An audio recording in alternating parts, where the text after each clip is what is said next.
were two prospective investors who included Mr. Mahmoud Nuda, who deals in export of fruits and vegetables with a target of $198 million, and Mr. Sean Flanagan of Commodities Partners, who wants to buy and export Ugandan sugar.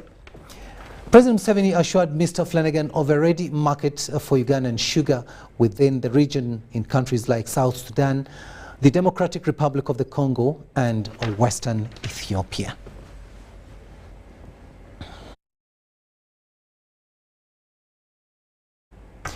To other news now, the Minister for Health, Dr. Jane Ruth Aceng, has revealed that the country has got 2 candidates of Ebola vaccines that are ready for trial, and the protocols are ready and being reviewed by the National Council of Science.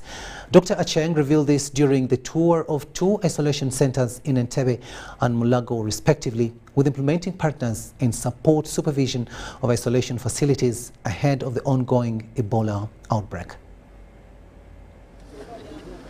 The Minister for Health, Dr. Jane Ruth Aceng, together with implementing partners, visited Entebbe and Mulago isolation centers in support supervision of isolation facilities ahead of the ongoing Ebola outbreak.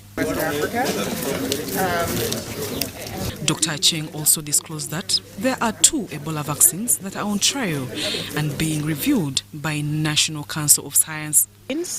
That are ready for trial in the country. We have the Oxford vaccine from the United Kingdom and the Sabin vaccine from the United States of America. Right now our protocols are ready. They have been reviewed by the National Council of Science, and the teams that are going to handle the vaccine, we call it a research because we also want information, are all ready and set, and all that is required to have the vaccines in terms of cold chain is ready. The minister also noted that the current lockdown in Ebola-affected districts is paying off. And I want to believe that up to now, you have not heard us talking about any new case coming from those areas into Kampala or Kampala metropolitan area. So very important. I want to recognize and commend all the healthcare workers and certainly the village health teams who've been going door to door to do contact tracing. That's the first line of defense. And this is knowing who has been exposed and who may possibly be infected so that they can get treatment sooner rather than later. I think the sooner people get into care, if they are infected, the better the outcomes. She also stated that the ministry has mobilized enough funds to handle Ebola response in the country. The government of Uganda put in $6 million US. You have been hearing from other partners what they have put in, but what is already invested on the ground as well. As of now, we have been able to secure $5 million, and as of now we are moving by borrowing money from our headquarters with the anticipation that our development partners will come in and help us in repaying the loan. In a move to centralize laboratory services for testing Ebola, Dr. Chen said there are mobile laboratories on standby and ready for deployment. The minister also revealed that they are recruiting over 1,490 additional staff of different categories to handle Ebola response in the country. One at Ajumani, one at Elegu, ready for deployment. They are all PCR laboratories. CDC has brought in 2 mobile laboratories, and WHO is ready to bring in another mobile laboratory. Zahara Abigaba, UBC News. Members of Parliament hailing from districts of Kasanda and Mubende want government to extend relief support to the affected population under lockdown. This follows the Ebola outbreak, which has disabled businesses in the areas of Mubende and Kasanda. President Yoweri Museveni, in his last state address to the nation, directed a 21-day lockdown to prevent further spread of the Ebola virus disease. 5 days after stringent measures were announced by President Yoweri Museveni, including lockdown in the areas of Mubende and Kasanda, the affected population decries hunger since most businesses have been put under a standstill. Kasanda district has 15 sub-counties, and all these 15 sub-counties are vulnerable. So we have already provided that data to the office of the Prime Minister, especially major town trading centers that are about 6 of them. Don't know whether they will give us rice or they will give us matoke and chicken. So the amount should be dealt with by the office of the Prime Minister, given the resources they might be having. Secondly, about government saying that Parliament has not approved. Have you heard of any budget being proposed by FPM that has not been approved? But also government is allowed to spend some money and come later for approval. The members of parliament hailing from the affected districts through a press conference have rallied government to come to their rescue. So also the children that have IDs and can identify themselves, we are still having a conversation on can they be allowed to move or to use borders, as because they are getting checked. They have temperature guns that are checking them. We have students moving very long distances, so there is a big demand there. And we had to put pressure such that the police or security agencies come out to release our comrades or the border guys who are trying to look for survival, and also to give them back their motorcycles. The demands of the MPs come at a time when the Ministry of Health has allowed border cyclists to transport luggage, but within the stipulated time of curfew. As carrying cargo, you know what cargo is. Cargo is large cargo. So the borders carrying cargo, as we clearly elaborated while we were in Mubende, are free to carry cargo, but not people. What we are against is carrying people, because we have cases of border in isolation because of carrying people that they don't know, and we need to protect them. 3 cases of Ebola registered on Wednesday, 19th October, adds the cumulative number of cases confirmed to 64, with 24 deaths. Government has continued to enhance prevention measures across the country, including empowering health centers to the capacity of handling cases. Daniel Mugoya, Gloria Gwitabinji, UBC News. The Deputy RCC Kampala, Ndide Hussein, has announced new state guidelines for people who live and work within Kampala to follow with immediate effect in order to curb the outbreak of Ebola in Kampala city. Now, some of these guidelines include urging people to stay away from congested places and the placement of hand-washing containers at malls and car parks. His last State of the Nation address, President Yoweri Kaguta Museveni imposed restrictions on movement in and outside Mubende and Kasanda district, and curfew, which begins from 7 p.m. to 6 a.m. So you, the Mubende, the Kasanda East, for you, you don't have right now to move out with cargo, to say, I am now going from here to take to Fort Portal or take to Kampala. Go omuna Kasanda, no muna Mbende, birekera barara. The Kampala Deputy RCC, Ndide Hussein, has released guidelines for people who live and work in Kampala to follow with immediate effect. RCC Ndide Hussein urged Kampala people to stay away from congested places where taxi park and shopping malls are supposed to put hand-washing facility and temperature guns. The response has started. So, because we don't want to be locked down like the areas of Kasanda and Mubende, this is what we intend to follow from now onwards until this outbreak is over. From now onwards, all public business centers, the shopping malls, big shops, markets, tax parks, and all other business centers, if they have entrances, these entrances must have hand-washing facilities to ensure that whoever enters, at least the hands are free, not to spread the virus. RCC also wanted the Kampala conmen who want to use this opportunity to close people's businesses. On the other hand of government, RCC Ndide said they'll serve printed books to Kampala people which have guidelines on how to control the Ebola virus disease. We do not want to be locked down, and if Kampala people follow what we have put in place, we hope the lockdown will not come to Kampala. However, I want to take this opportunity again to warn those who want to use this as an opportunity to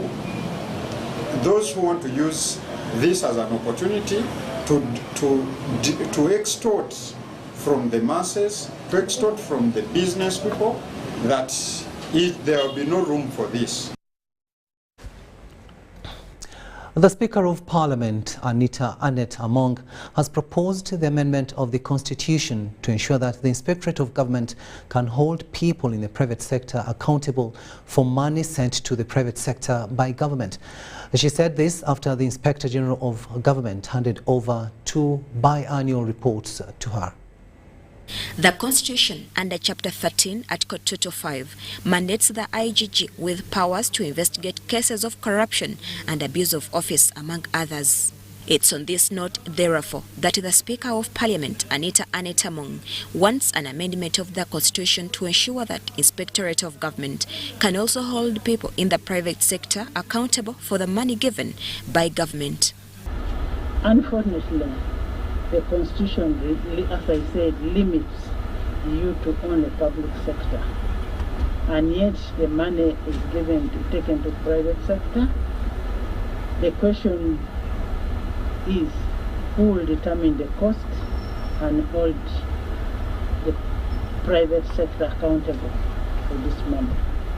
That's why we need a constitutional amendment to that. Speaker Among said this after the IGG presented to her the 2 biannual IG performance reports, which indicated that the highest estimated cost of corruption was for the environmental degradation at Uganda shillings 2.8 trillion per year, and that the cost of absenteeism in the public sector estimated at Uganda shillings 2.3 trillion per year, according to a study conducted by IG in support from GIZ. The report also indicates that Uganda shillings 2.8 billion were recovered as a result of prosecution, and value of assets confiscated were valued at 4.5 billion. July, December 2021. But as you will realize that most of the failure in prosecution is because getting evidence beyond reasonable doubt is quite an appeal. According to the Director of Research, Education and Advocacy, Stephen Yokrol, the value of cases under investigation was Uganda shillings 589 billion and US dollars 268 million. And of the investigation conducted, 15 were high-profile syndicated corruption and 527 were grouped as other corruption cases. According to the IGG, to ensure IG effectively implements its mandate, there needs to be an amendment of the legal framework in relation to civil asset recovery law to boost recovery of stolen or misappropriated funds, need to fast-track the witness protection law, need to amend the IG Act for a corporate legal status of the IG, and address the existing legal gaps, plus more other recommendations. We are also recommending that if it was possible to establish a special appellate court for anti-corruption cases, so that when it goes to appeal, it can be expedited, and also the fraudsters will keep appealing because they want to prolong their partial freedom. Meanwhile, the Speaker also met with officials from the Equal Opportunities Commission, led by the chairperson Safia Nalwe-Jioko, and she asked the team to map inequality in the country, indicating regional differences in a bid to enhance service delivery. That I've already said, we are going to act on the report and we'll make sure we'll change this Uganda. Shamim Naiga and Gloria Gutabenji, Parliament. Government is being advised to upscale funding for the education sector in order to cater for more learners at post-secondary level for impactful transformation of the economy. In addition to the Universal Primary Education and Universal Secondary Education UPE and USE programs, 4,000 students are sponsored through university education. Even with all these, experts feel this is not enough, suggesting an increase of slots for students at university to cater for at least 10,000 learners. This way, they feel more youths will indeed secure their future with advanced skills to partake of the management of their country through offering quality and corrupt-free leadership. With more on that, here is our reporter, Dorcas Kimono. Since the introduction of the Universal Primary Education and Universal Secondary Education programs, government has been able to raise literacy levels, bridging the inequality gaps through poverty eradication. In order to harness these gains, government sponsors about 4,000 students through university education in different public universities countrywide. With the changing trends, experts think proceeds from such programs would be immense if the university intake was broadened to cater for more than the 4,000 students. Government, it is its responsibility to train its children, no matter at whatever stage. It should also come up and declare that education is free in Uganda. It is these that we leave out who would be becoming very good entrepreneurs and who would be leading into industrialization of Uganda. This was at the sidelines of the 11th Annual International Leadership Conference held at Makerere University Business School Annex in Bugolobi. During the conference, Makerere University Business School Principal Professor Wasobalunywa lectured attendees on the importance of Pan-Africanism movement. If we're talking about going ahead, moving ahead, the young people are the leaders of tomorrow. Therefore, it's very important that they understand what are we talking about in terms of geopolitics. We can't sell maize to Kenya. Kenya imports maize from Mexico, and yet we are growing maize here. But we are Kenya's largest export market. So unless if we come together, we are not going to develop our countries. The corruption cancer that is threatening every pocket of the economy also made it to the priority topics of discussion, especially in the wake of renewed advocacy for Pan-Africanism. But there are also certain things that need to be done. For instance, what is the salary you are paying a commissioner in government? What is the salary you are paying, is being paid to a bank manager? Maybe 30 million. And they've got similar qualifications. Now, these are contradictions. If they're not ironed out, this commissioner will continue to look for money to be able to live like the bank manager. By definition, Pan-Africanism is a worldwide movement that aims to encourage and strengthen bonds of solidarity between all indigenous inhabitants of Africa. The youth are seen as critical allies to further the Pan-Africanism movement. When somebody does something wrong, we shall report you to UN. What is UN? We shall report you to US. What is the US? So there is need to create a national identity. There is need to create a oneness in the country. There is need to create a country where people feel that they are patriots. Dorcas Kimono, UBC News. The stakeholders in early childhood care and education want the government of Uganda to embrace policy proposals of having children undergo at least 1 year compulsory pre-primary education. This was during a presentation of policy proposals to the Education Policy Review Commission in Kampala. Stakeholders in early childhood education say this stage is very critical, yet it's not in control of the government of Uganda. Government, at least to make a provision, at least for 1 year, to complement all other models to ensure. The first 3 years after birth are categorized as a stage where children experience rapid growth and development of the brain. Then follows the stage of 3 to 5 years, believed to be a stage of complete attainment of brain development, where children are usually enrolled for pre-primary education. In the proposed policies on early childhood learning, stakeholders in the early childhood development want government to appreciate the importance of mandatory early childhood learning. We only have 23,000 qualified ECD teachers in our country. You are telling me you have 23,669. Who trained them? Where? Me, I think these are not trained. Although apparently the pre-primary education is in the hands of the private sector, who are said to be more profit-oriented, the institutions in charge of training of pre-primary teachers are also under private ownership. During the interaction with the Education Policy Review Commission, stakeholders presented all justifications of government to support pre-primary learning. These were centered around improvement of quality of learners, reduction in the rate of school dropouts, and retaking of classes, which sometimes drains government financially. Whenever our children repeat classes, as a country we spend that much, we spend more.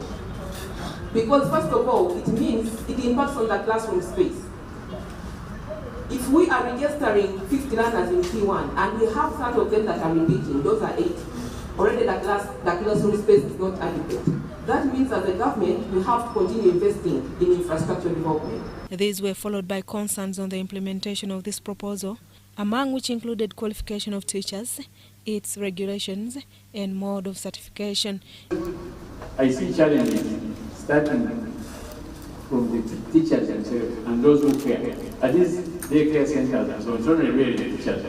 It's also people who are trained how to care for students. To clearly give a proposal, what should be the minimum qualification of the teacher and the assistants? It should be noted that government also started implementing training of teachers in early childhood care education. According to the 2020 National Planning Authority and Ministry of Gender report, at least 63% of early childhood care education centers are located in urban areas, compared to the 35% in rural areas. Susan Naung and Kenneth Tanaba reporting for EBC TV. Multi-billion-day Biopharma pharmaceutical company is slated for commissioning 2 years after site development began. The pharmaceutical project, meant to produce vaccines in Uganda and export to the global market, will be commissioned this Friday. Menstrual health and hygiene interventions have been highlighted as key strategies that can help more girls stay in school and enjoy their life fully. This has been disclosed at an orientation and menstrual hygiene training in Kampala, where different stakeholders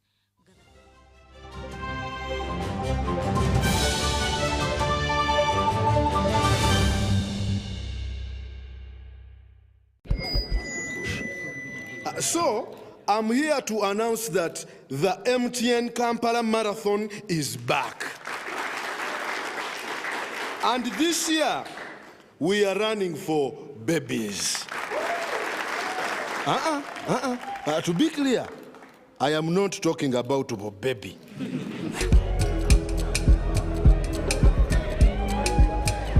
No. And neither am I talking about to be baby.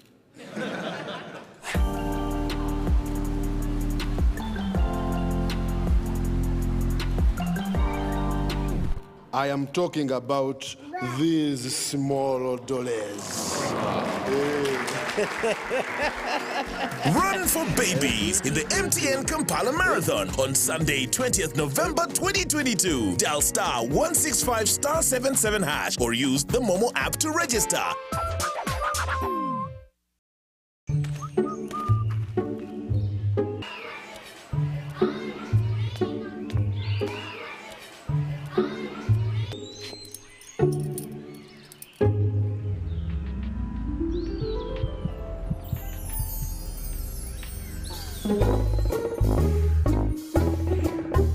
Leaders who care create a good learning environment. Because a good school equals a better life. Raising voices. Meet Professor Petero. He knows something every hustler in UG is gonna love. Oh, see. You see, I was just trying to get the documents to register for Airtel Money. You don't need the documents. You just say for register. What's going on here? He sells things from the shop, and behind my back, he gets the money and gives it to his girlfriends. But just get Airtel Money Pay so that all money comes direct to your business wallet, and only you, the owner, have access to it. Just dial *185*10, *10#, and now you are on. No waiting. Huh? This insanity is sweet. Give them also. I only take Airtel Money Pay. It's easy and secure. Yes, become a safer and more efficient cash-free business today. Easy. Not mixing your business money with your Kameza money. Now, that's efficient. Airtel Money. Instant, secure, borderless. Did you know that washing your hands with soap and running water can save you and your family from 40% of preventable diseases in Uganda? Always wash your hands with soap and running water before feeding the baby, before preparing and serving food, after cleaning the baby's bottom, after visiting the toilet. Global Hand Washing Day National Celebration 2022 will be held in Bwizibwera Grounds, Mbarara District on the 28th of October under the theme Unite for Universal Hand Hygiene. The chief guest will be Right Honorable Anita Annette Among, the Speaker of the Parliament of Uganda. This message is brought to you by the Ministry of Water and Environment with support from UNICEF, GIZ Sanitation for Millions, Water for People, IRC, and Engineers Without Borders East Africa.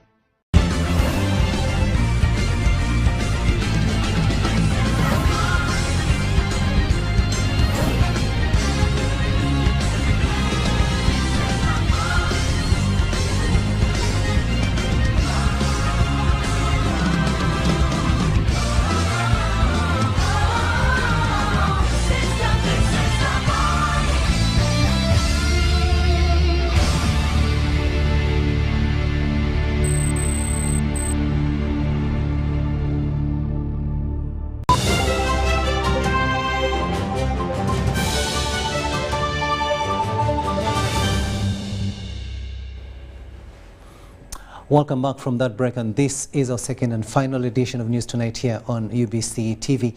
My name is Rukidi Edward Kijanangoma. Now, over 2,000 residents of Valley Village, Naguru 1 and Naguru 2 in Nakawa Division are concerned about a looming eviction being planned by one Moses Muhanji. In a meeting which was attended by residents, State Minister for Lands, Dr. Sam Mayanja, assured the residents to be calm as they work towards solving the out-and-out issues on the land in question. The said land is over 30 acres situated at Godown, Naguru in Nakawa Division. The meeting was attended by the area member of Parliament, Joel Senyonyi, RCC Kampala, Nakawa Mayor and village leaders. Take a watch.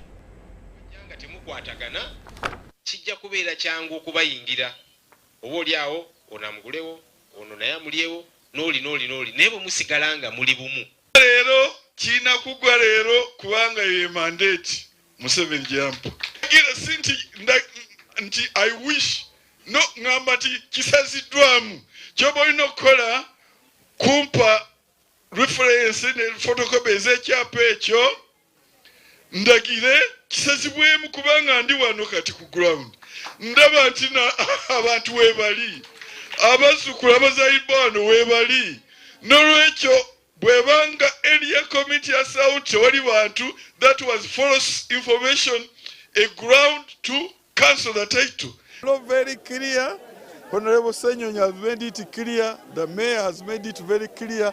The process is very clear. If the title is there, it will present my office for cancellation. If not presented, there is a process. If they haven't yet got the title, they will get cleared through the area committee. They will put the application.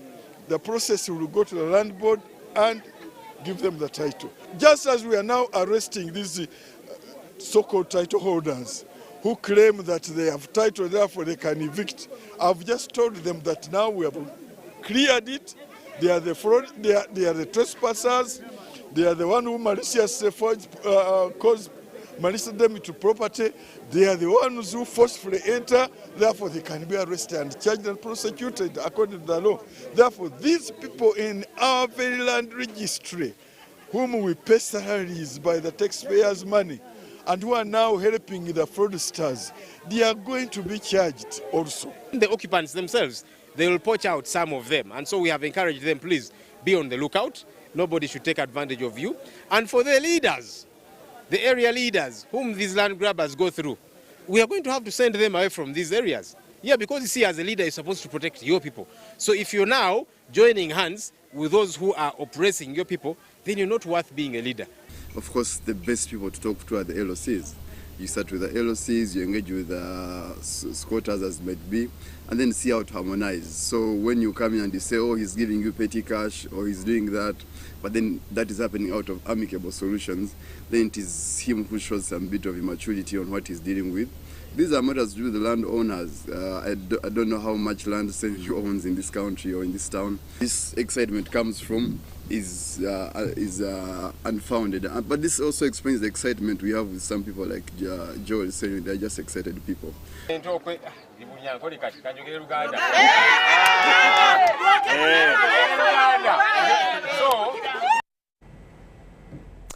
Land issues in Nakawa division. Now let's move a little bit further and go to Luero, where communities in Chichusa, Luero district, have threatened to stop heavy lorries transporting building materials, especially sand, from accessing the region, having recklessly damaged their newly repaired roads. Take a watch. This is the 10-kilometer Seninde road connecting Chichusa town to Senyomo and Chiwanguzi villages in Luero district. The Luero district granted the local leaders of Chichusa to cater for an emergency construction of the previously impassable road, which was immediately embarked on. However, just when hardly half of the repairs had been done, sand ferrying truck have heavily damaged the road. In a meeting organized by the LOC1 chairman Senyomo B. Kiza Seninde, the residents have threatened to protest against heavy trucks using the road.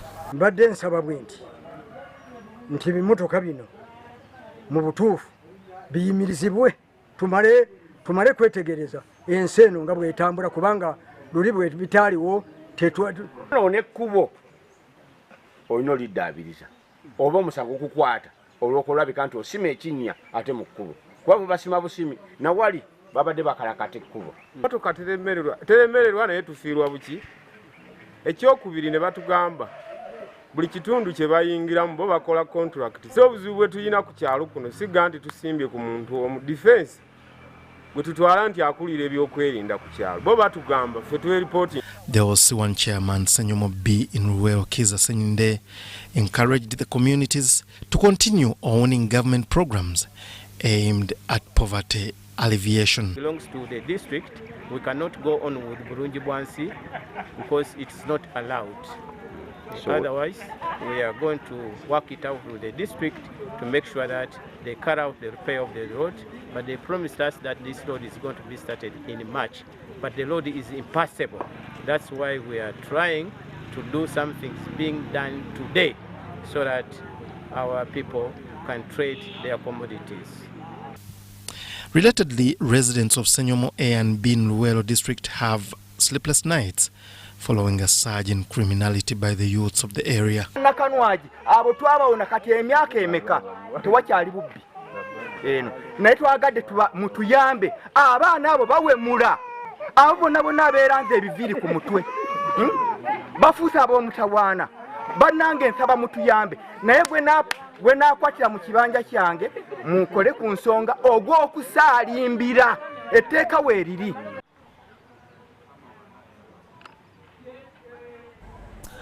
Now, a senior 4 candidate of Eluru John Memorial Secondary School in Kapelabyong District, Teso sub-region in eastern Uganda, has missed Uganda's Certificate of Education exams after giving birth to twins. The senior 4 candidates across the country kicked off their UCE examinations on Monday with Mathematics Paper 1 in the morning and Mathematics Paper 2 in the afternoon. Feibe Aryonget, a 19-year-old student, was referred from Amuria Hospital to Soroti Regional Referral Hospital for cesarean. Aryonget said she gave birth normally. The first twin baby weighed 1.5 grams, while the second baby weighed 2 kilograms. I was waiting for the papers, but they brought me. The student expressed disappointment, saying that she gave birth at a time she was about to sit for her UCE exams. She noted that she attended briefing last Friday at Eluru John Memorial Secondary School, adding that despite her father's efforts to try to make sure that she sits for UCE exams, she still failed. So when they brought me to the hospital, they were supposed to operate me. But God helped me and I delivered my 2 children. Ariongetu has been crying and waiting for UCE papers to be delivered to hospital for her to write was consoled by doctors and nurses. The assistant nursing officer, midwife, Sister Sarah Alakat, explained that the midwives at Soroti Regional Referral Hospital were able to assist her during delivery. It's the one which had a complicated delivery. It came with the buttocks first, and since then, from the time it was delivered, it's been on oxygen. Margaret Opolot, mother-in-law, expressed concern about her daughter-in-law missing the UCE exams.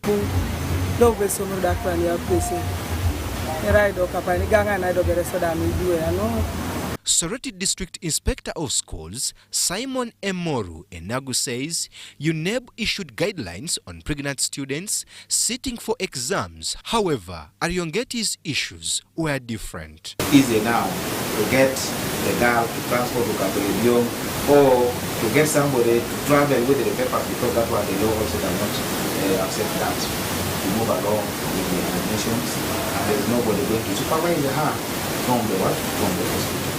Brian Tumwenebiaruhanga, UBC News. Bittersweet news there for that student. Now, Civil Society Alliance for Nutrition in Uganda has asked for scaling up nutrition in Uganda because Uganda is a food basket with very good conditions. The convener of Civil Society Alliance for Nutrition in Uganda, Richard Baguma, says Uganda is among the countries experiencing high levels of malnutrition, yet solutions are vast. Sudat Kaye reports. Uganda National Action Plan, if implemented and brought to people, will lead to deal with a compendium of problems that relate to malnutrition. Richard Baguma says there is need to interest different stakeholders in areas of nutrition to end malnutrition in humans. Because of lack of prioritization of nutrition interventions, there is therefore lack of resources, money specifically, and budgets that go to this. Secondly, there is confusion amongst even the elite to understand that in order to reverse the problems of malnutrition, you have to have a multi-sectoral approach. It's not just a health or food problem. You need all the sectors, mindset change, gender, the interventions that have to do with infrastructure, the interventions that have to do with policy and laws in order for us. Center for Food and Adequate Living Rights legal officer Tracy Nabale says there is need to regulate breastfeeding at workplaces because of the limited number of days given by employers. We have our Employment Act that regulates employees and employers in Uganda. However, Section 56 of this act gives only working mothers 3 months, which are 60 working days, for them to be on maternity leave. This leaves a dilemma on how these mothers are going to continue breastfeeding even after the maternity leave has elapsed. Stakeholders identified gaps in the National Nutrition Policy Plan, especially in breastfeeding, calling for more sensitization. Sloppiness of the duty bearers, particularly the government people who have the duty to do this work. Sometimes they can be sluggish and sloppy and too slow, even when they have the policies and the laws and the resources. Sometimes the resources are not spent. Legislators highlighted the need of training more community health workers to boost proper feeding, especially in rural areas. Nutrition is very crucial in maintaining mental health and fighting addiction as well. Focusing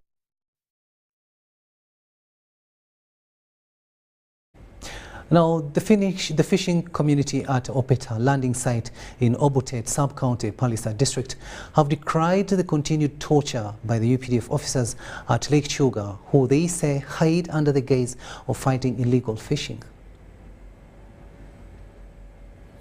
Opeta landing site Opeta sub-county, Palisa district, have called on government to save them from UPDF soldiers who they accuse of torture while fishing on Lake Chuga. Matulugunya abantu be Palisa ana so tuli muntu moiza abantu bawesere mirembo munsi yabo abamajja bananyere baletere ni abantu basukira bakondo balige mu muntu bamutwala mu mitwalo 7 emitwalo 8 milioni imeka abantu bawesere byabo abantu batulira ente bamaliri batulira matakali baoyisiri. The fishermen revealed that UPDF officers have prioritized extorting money from the fishermen than enforcing good fishing methods. We enter there to fish, but they catch us from where? From inside there. If they catch you, they need it. One M. And I make Bako Okuba, negative Gibakove. I say now, of one army, I tell Gamata Kuba. I think I need to make Bako Kuba. Kag tomato. It's not time to call him more. Sola Kugemalwati, Nozwa Mitwale and Sam, Nibagamezu, Nozwa Mitwale Kinana, Okoto Kosebwe, Babakosida Babatureke Sente, Eblamuka Flumaya Buere, Gabla Sente.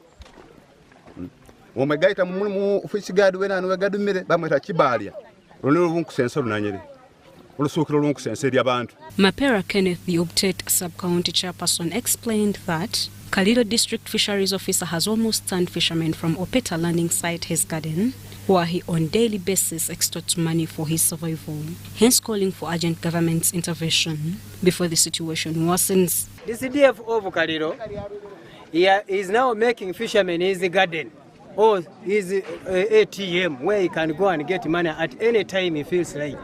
We are not going to condone such kinds or such types of characters in this nation. This has attracted attention of the resident district commissioner Dikusoka Majid, who vowed to engage with the stakeholders to harmonize the situation. Some of UPDF officers who cross from the other side of Kalido and Buyende, you know, they come here, they terrorize our people, they extort money.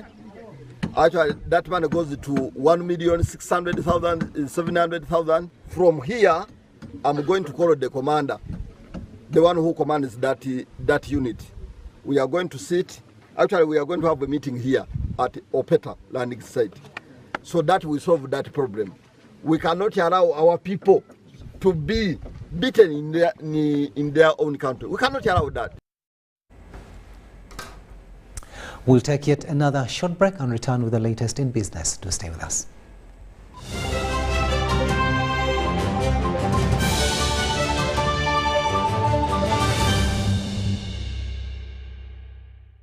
MTN joins the people of Keralur to celebrate the 12th coronation anniversary of the King of Keralur, His Royal Majesty Ubim Philip Raoni III in October. At MTN, we believe that we only succeed if the communities in which we operate succeed. And so, we're happy to join the people and well-wishers of the people of Keralur in promoting social cultural programs of the Ubim. Walego Mugisa ni Ubimu ku Keralur. Welcome to Friends Stadium. Everybody's ready. Wait a second, not everybody. Come on, dude, it's the FIFA World Cup. You're going to lose your seat, the ritual seat, the lucky one.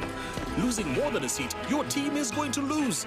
Where are you, dude? The match is about to start. Your friends won't hold on much longer. Excuse me. Finally, everything is in the right place. Hey, other hand. And you, do you have everything you need to believe?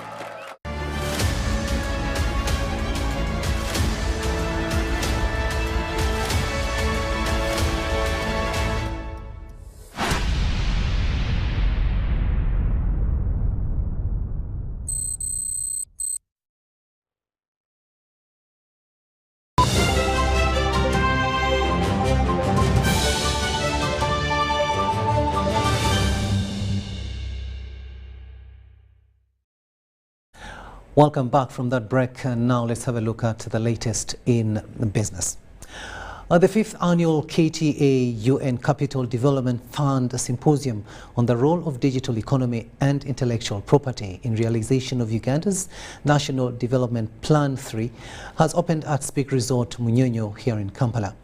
Officiating the opening ceremony of the two-day symposium on behalf of President Yoweri Kaguta Museveni, the Chancellor, Makerere University, Professor Ezra Suruma, urged the private sector and civil society to supplement government efforts of promoting digital literacy and skills in realization of the country's National Development Plan 3 goals.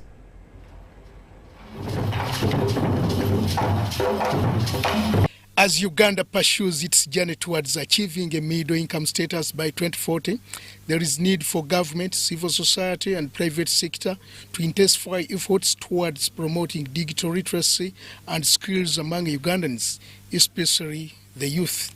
Presiding over the opening of the 5th 8-year Advocates Symposium in partnership with the United Nations Capital Development Fund at Speak Resort Munyonyo, on behalf of President Museveni, Makerere University Chancellor Professor Ezra Suluma said that the symposium is timely as Uganda pursues its agenda toward the realization of its National Development Plan 3 goals. Thank KTA for coming up with this wonderful idea so that we are informed of what is going on, intellectual property, Internet of Things, and so on. These are very, very important. The Registrar General of the Uganda Registration Services Bureau, URSB, Masenga Bilano, called upon government to incorporate intellectual property sensitization in all the sectors of the economy. And how do we do that? The education sector should ensure that intellectual property is integrated, the health sector, the entertainment sector, and so on. We have to have intellectual property strategies at an institutional level, a private sector level. The purpose of the symposium was to bring together government technocrats, academicians, judiciary, private sector players in addressing the challenges of intellectual property and digital trade issues from policy to action on the ground. And so the purpose of this symposium was to be able to find out from government, find out from the private sector, how both parties can be able to work together, all of us to achieve a national development plan 3 goals.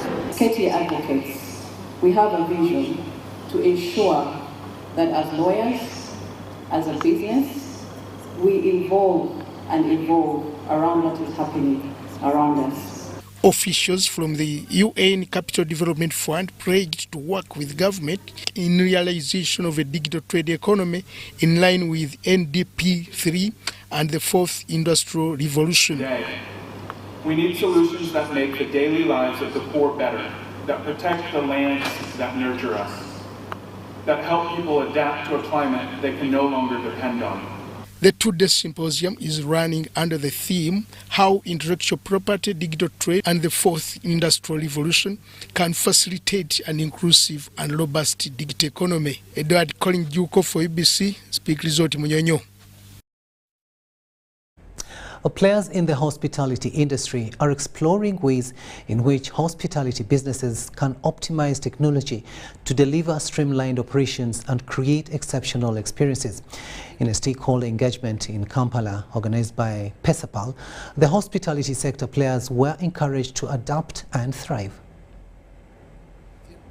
The hospitality and tourism sector players is aimed at creating partnerships for mutual benefits.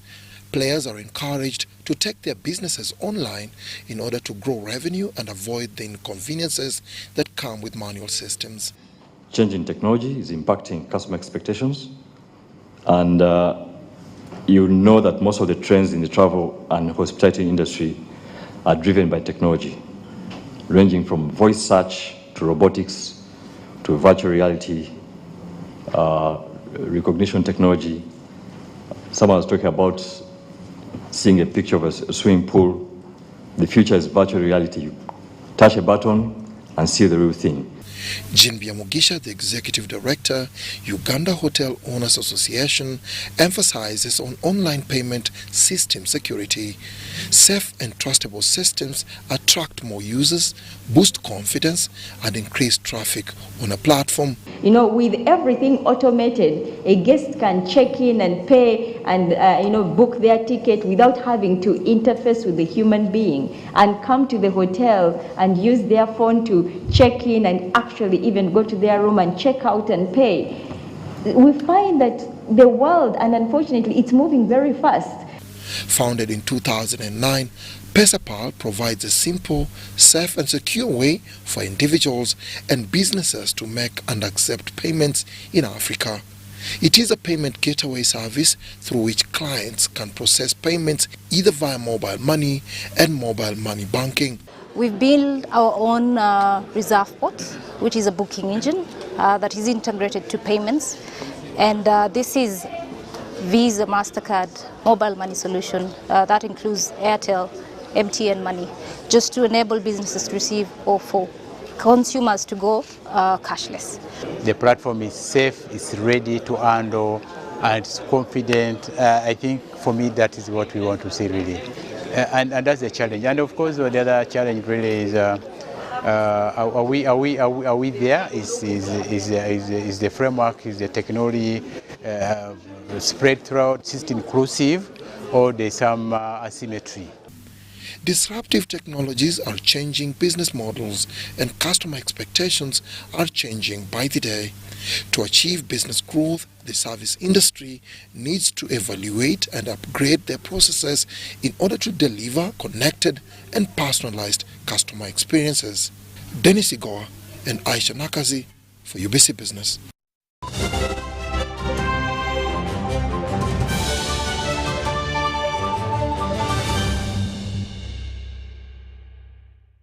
Did you know that a cashless, secure and convenient lifestyle is possible with Airtel Money Pay? Pay for your goods and services in the following simple steps. Dial *185*9#. Enter the merchant ID. Enter the amount. Enter payment reference, for example, school items. Please enter PIN to confirm. You will receive a confirmation message for a successful transaction. Airtel Money. Instant, secure, borderless. Welcome to the Living Room Stadium. It's the FIFA World Cup. The match is about to start. Food and drink ready. There's no space left for anyone. Come on, get your lucky chair. Take your usual spot. Even the puppy has one. It's preparation time. You can feel the tension in the air. And do you have everything you need to believe?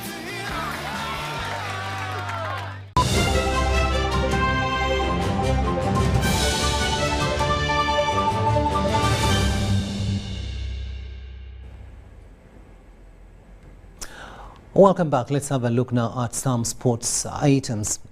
30 days to the FIFA World Cup 2022, teams and fans are preparing to compete. In today's roundup edition, we focus on Senegal, an African nation and champion. Now, many Africans have their money on Senegal to progress past the group stages. We have more in this story. If you ask football fans across Africa which African nation stands high chances of triumphing at the Qatar World Cup, many will point at Senegal. In fact, after triumphing as champions of Africa, many locals in Senegalese capital Dakar said Senegal has chances of winning the World Cup. Started in! And exactly the same minute that Senegal went behind. With key players like Sadio Mane, Kalidou Koulibaly, and the African goalkeeper of the year, Edouard Mendy. For the third time in their history, and the first time they've done it back-to-back. Senegal is in Group A that has Netherlands, host Qatar, and Ecuador. The question is, will Senegal make it out of the group? Senegal first appeared in the World Cup in 2002, where they shocked the world with their dream run into the quarterfinals. The run got them fans all around the globe, where their goal scoring was also amongst the African nations. And just like the 2002 edition, the group stage had some tough opponents for Senegal, comprising of Denmark, Uruguay, and France. As an own goal for Chonek. Senegal managed to triumph with a historic win against France. It took quite a while for Senegal to build a team that served the purpose of quality players. Chesney furious with Krikoviak, and Niang had just been called back on by the referee. With the winning objective and the former success in the AFCON tournament, Senegal looks promising to make Qatar World Cup a remarkable run. Now, the State Minister for Sports, Honorable Peter Ogwang, has started a 4-day familiarization tour of all the 52 national sports federations under the National Council of Sports in Lugogo. During his tour of the various federations, the minister was accompanied by the General Secretary, National Council of Sports, to ascertain the level of sports development in the country.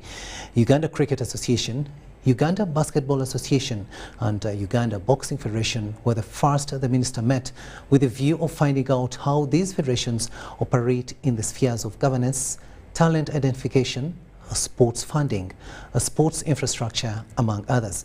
The minister uploaded the level of competence under which these associations operate despite the low funding they receive from government but are able to produce world-class athletes.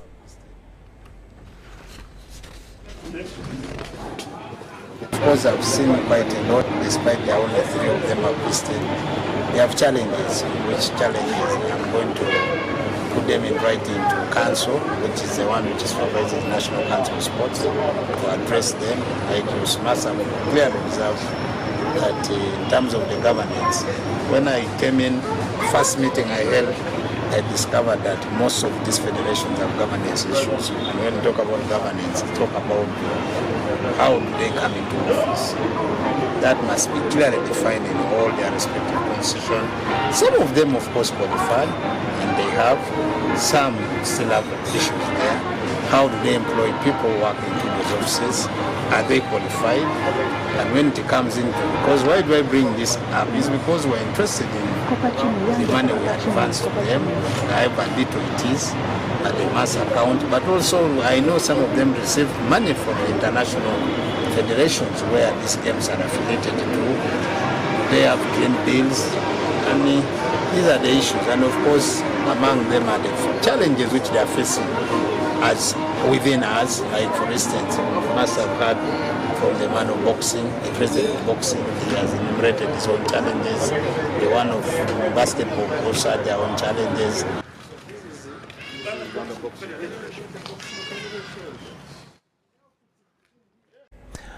And with that story, we finally come to the end of this second and final edition of News Tonight here on UBC TV.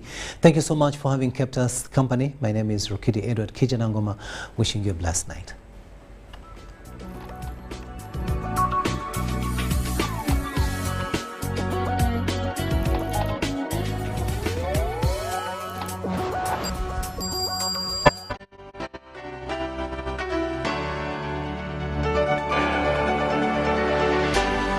UBC, inspiring Uganda.